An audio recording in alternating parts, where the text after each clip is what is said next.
এই আঁচনিৰ গাঁও অঞ্চলৰ উপৰিও বিশেষকৈ কিছুমান ছ'চিয়েল অৰ্গেনাইজেশ্যন বা ছ'চিয়েল ইনষ্টিটিউশ্যনবিলাকত দিয়াৰ ব্যৱস্থা থকাটো উচিত বুলি মই ভাবোঁ। অৱশ্যে LP স্কুলবিলাকত দিয়া দেখিছোঁ, কিন্তু ধৰক হাইস্কুল বা কলেজবিলাকত বা অন্যান্য ছ'চিয়েল ইনষ্টিটিউশ্যনবিলাকত দিয়া নাই। তেনেকৈ কিবা বাধা আছে নেকি মই জানিব বিচাৰিছোঁ।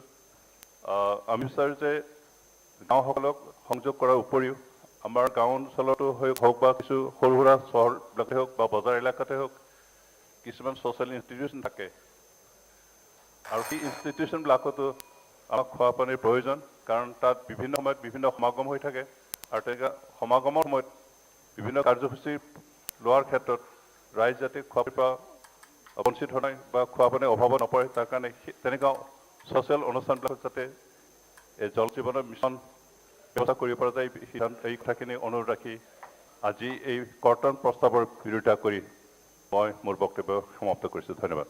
ধন্যবাদ। জ্যোতি কৰ্মী। মাননীয় অধ্যক্ষ মহোদয়, মই বিৰোধীয়ে যি কৰ্তন প্ৰস্তাৱ আনিছে, এই কৰ্তন প্ৰস্তাৱক বিৰোধিতা কৰি পেলাই মোৰ বক্তব্য দাঙি ধৰিব বিচাৰিছোঁ। আজি খুব মনত পৰিছে এজন প্ৰাক্তন দেশৰ প্ৰধানমন্ত্ৰী ডক্টৰ মনমোহন সিং ডাঙৰীয়ালৈ। ৰাজ্যসভাৰ 91ৰ পৰা প্ৰায় 30 বছৰতকৈ অধিক কাল অসমৰ প্ৰায় প্ৰতিনিধিত্ব কৰি তেখেত সদস্য হৈ আছিল।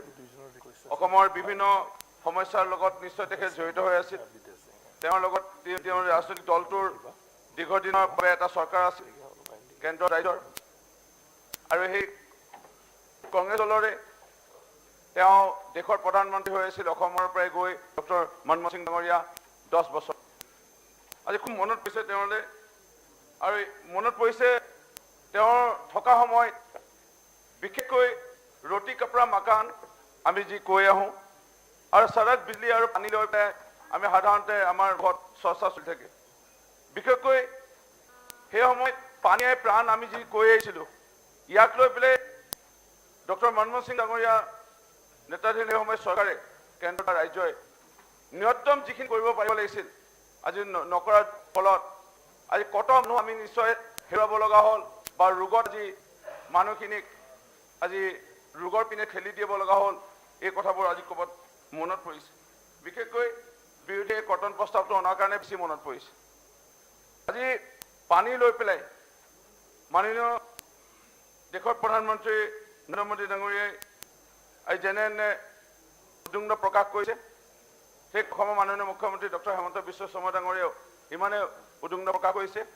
আৰু সঁচা অৰ্থত ক'ৰবাত where there is a will there is a way, ইছাই আদিমূল ক'ৰবাত এই প্ৰসংগটো আজি আমি ভাবিবলৈ বাধ্য হৈছোঁ।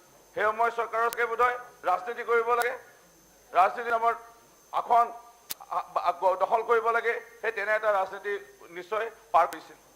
আজি সঁচা অৰ্থত মাননীয় দেশৰ প্ৰধানমন্ত্ৰীগৰাকীয়ে মোদী ডাঙৰীয়াৰ চকীখন লৈ, মাননীয় মুখ্যমন্ত্ৰী ডক্টৰ হিমন্ত বিশ্ব শৰ্মা ডাঙৰীয়াই চকীখন লৈ আজি ড্ৰাগছৰ বিৰুদ্ধে অভিযানে হওক, আজি চাহ বাগানৰ শ্ৰমিকৰ মজুৰি আজি ক'ত আছিলে 136 টকা, 130 টকা কম, লাহে আজি 232 টকা লৈ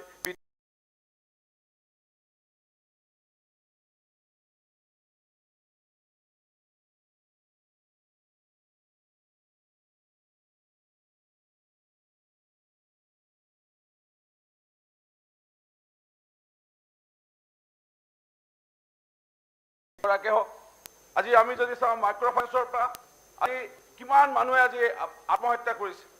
আজি সেই আত্মহত্যা আজি এই শোষণৰ আজি বলি হ'বলৈ আজি তেওঁলোকক নিদি মাননীয় মুখ্যমন্ত্ৰী মহোদয় তেখেতে বাৰম্বাৰ স্বীকাৰ কৰি আহিছে যে মাননীয় প্ৰধানমন্ত্ৰী নৰেন্দ্ৰ মোদী ডাঙৰীয়াই যদি সাহস নিদিয়াহেঁতেন আজি আমি এই মাইক্ৰ' ফাইনেন্সৰ ঋণ মাফ কৰিব নোৱাৰিলোঁ। আজি এই ক্ষেত্ৰত APSC কেলেংকাৰী আজি সমগ্ৰ APSC কেলেংকাৰী সন্দৰ্ভত যদি আমি চাওঁ কেনে এটা পৰিৱেশ, টিভিত আমি বেলেগ নাচাওঁ, এমাহমান 2 মাহমান অকল APSC কেলেংকাৰী, আমুক বোলে জেলত, আমুক জেলত, এই এনে এটা পৰিৱেশ। কিন্তু আজি টিভিত APSC কেলেংকাৰী বাতৰি পৰিৱেশন নহয়। আজি এটা সময়ত আছিল যে চাকৰি ক্ষেত্ৰত যদি আমি চাব যাওঁ, আজি চাকৰি ক্ষেত্ৰত আজি ক'ৰবাত টকা দিব লগা আছিল, ক'ৰবাত আবেদন কৰিব লগা আছিল, স্বচ্ছতাৰে আজি নিযুক্তি প্ৰদানৰ ব্যৱস্থা গ্ৰহণ কৰিছে। মই মাননীয় মুখ্যমন্ত্ৰী ডক্টৰ হিমন্ত বিশ্ব শৰ্মা ডাঙৰীয়াই তেখেতে কেনেকৈ ইমান কাম কৰিব পাৰিছে।